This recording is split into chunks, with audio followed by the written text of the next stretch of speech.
Dr. Langer, is there a treatment for chronic fatigue that can restore a person's vitality, or is it just too varied?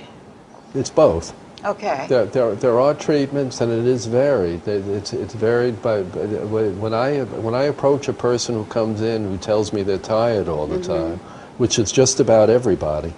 Now, I gotta say this: most people do not come in to see me because they're tired all the time. They come in to see me because they have a gastrointestinal disorder, they have musculoskeletal problems, etc. But when you just scratch below the surface and say, how's your energy, invariably they'll say terrible. All right. And the reason why they don't come in with fatigue as a chronic complaint is that they've been living with this bone-chilling fatigue for such a long period of time that they feel no one wants to hear it. They've already been blown off very often by family doctors who say it's all in your head, and you know, and they feel like hypochondriacs just bringing it up. Well, it's such a blanket term.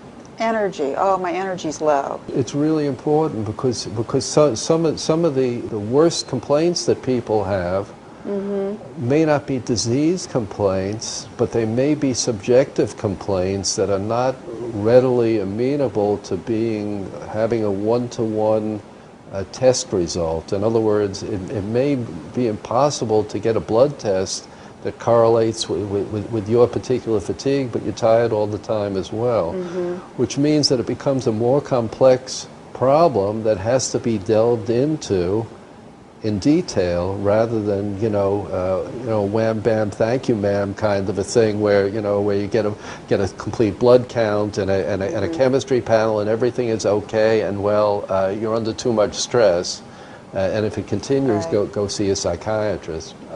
It's got to be dealt with, and it's got to be taken apart, and you got to look at a person's lifestyle. You got to look at a number of these different variables, and when you look at them and you dissect them, and you look at them in detail, and we're not talking about rocket science. We're just talking about knowing what you're doing, caring, and spending time.